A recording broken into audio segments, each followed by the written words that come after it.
Hi, everyone. So I imagine most people who watch this are going to be animal advocates. So I've said time and time again that one element of a social movement is its claims making. I've also said that you can't overestimate the importance of claims making. Claims making in a social movement is the thing that identifies it. It identifies its philosophy, it identifies its aspirations. It tells people what it is and what it wants. And so this is why claims making is seen as so important. And so a social movement is seen as an organized effort by a significant number of people to change or resist change in, so that's where you get the movement counter movement thing, some major aspect of society. So that's a very basic idea about what we are. We are the vegan social movement, after all. Social movements are one of the most basic elements of a living democracy. In other words, social movements are very important within a democratic structure. Social movements have specific goals, formal organization, and a degree of continuity. So there are different versions of that in the sense that they don't necessarily have to have a formal organization. In fact, if you think of, say, the Animal Liberation Front as a social movement organization, then it didn't have a formal organization. It was very kind of loose on purpose. And there's been quite a lot of social movements or social movement organizations which fit that kind of bracket. But what most social movements have, majority of them, is the claims making. So this is why claims making in our movement is very, very important. A social movement is a sustained campaign of claims making using repeated performances that advertise the claim, or demonstrations, those kind of things, protest, that's what that means. Social movements make diverse claims and can assume various forms. At their core, however, they all seek to affect some degree of individual, social, political, and or cultural change. So there's your social movements, generally speaking. Right, so we're in a social movement, as we know, often to our cost. And so that means that when we operate as a social movement, we make claims. Now, it's suggested that the movement that we're in is, if we go by our claims, a welfare movement, or more particularly a new welfare movement. So to differentiate that from a traditional welfare movement, or organization, you would think of the RSPCA represents traditional welfare, whereas most of the groups that we know in the animal movement represent new welfare. And the reason that they're identified like that is because of what they say. Okay, so if you look at the language of the traditional animal welfare groups like the RSPCA and the language of the more militant alleged, the more fundamental alleged groups, often called the animal rights movement, their language is very similar. So it's based on ideas like animal cruelty, animal abuse, mercy for animals, this kind of idea, and also this idea of being an animal lover. The RSPCA say that, and so do we as a social movement, which is called often the animal rights movement. Really, if we go by the claims of our movement, then we're a welfare movement, we're a new welfare movement. So here's an example. Now, what I want to try and do for this first little clip is try and forget who this is and just listen to what's been said. Someone fishing and they put a hook in a fish's mouth, I feel the pain. I see it. Yeah. So it's cruelty. It's beyond belief. Could you imagine that happening to you?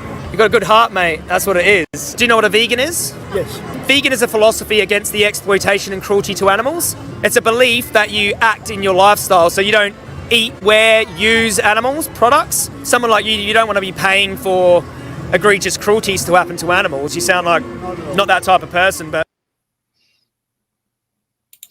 Okay, so that there is the table that this event takes place at. So, first of all, that definitional thing about what vegan philosophy was corresponds with the 1988 definition by the Vegan Society. So, exploitation of and cruelty to. Now, that's the way it's written, and that's the way it was said. But then you'll notice in terms of the table and then in terms of everything else that was said, that the emphasis gets switched back to cruelty. This is why we've been characterized as a new welfare movement, because we sound welfare. Most of the big names, most of the big groups, most of the influencers, they are happiest talking welfare. And that's why they do it all the time. Okay, so we had this idea of taking out who that person was. Now let's put that person back in, because Joey Carbstrong is socially constructed in our movement as one of the prime movers of the vegan movement. If the media want to talk to anybody, they'll go to someone like Joey Carbstrong. They're not going to go to somebody like Ronnie Lee, even though Ronnie Lee's been a vegan 5 times longer than Joey Carbstrong. And so what will Joey say in general terms? Something like this. Yeah, but we're trying to abolish the worst abuse and cruelty to animals on Earth. Okay, so this is the problem. We're different from the RSPCA in the sense that we want to abolish animal exploitation and use. Although we often don't put it that way, we tend to talk about cruelty. We've got a situation where we use RSPCA language with a vegan label on top of it, okay, and hope that people can make the connection, connect the dots between don't be cruel or have mercy or don't abuse, all those are RSPCA slogans and words, and veganism. They're hoping that people will connect the dot. Culturally, there's no such connection. So a lot of work needs to be done if we're to connect veganism with traditional cruelty language, which is what the movement tries to do. I mean, you can tell by, if you go to any document or video by the rights-based philosopher Tom Reagan, you will see that his language is remarkably different from most of the people you see representing the vegan movement. It's completely different. You know, he doesn't talk about cruelty. In fact, he actually says it's not about cruelty. That's not the fundamental problem. Cruelty might make things worse, but it's not the fundamental problem. And so in terms of claims making, we kind of prove on a daily basis that we are indeed a new welfareist movement. We're not the militant animal rights movement that we often say we are. We just don't talk like that. That's not what we say. We can't claim that label really, because our language does not reflect what the label that we're putting on ourselves. If we want to change that, we need to change our language, because just to return to the beginning, we're a social movement, and that means that our claims making defines us. When we talk as welfareists. We don't talk as the animal rights movement or as animal liberationist. We talk about welfare with a vegan cherry on the top.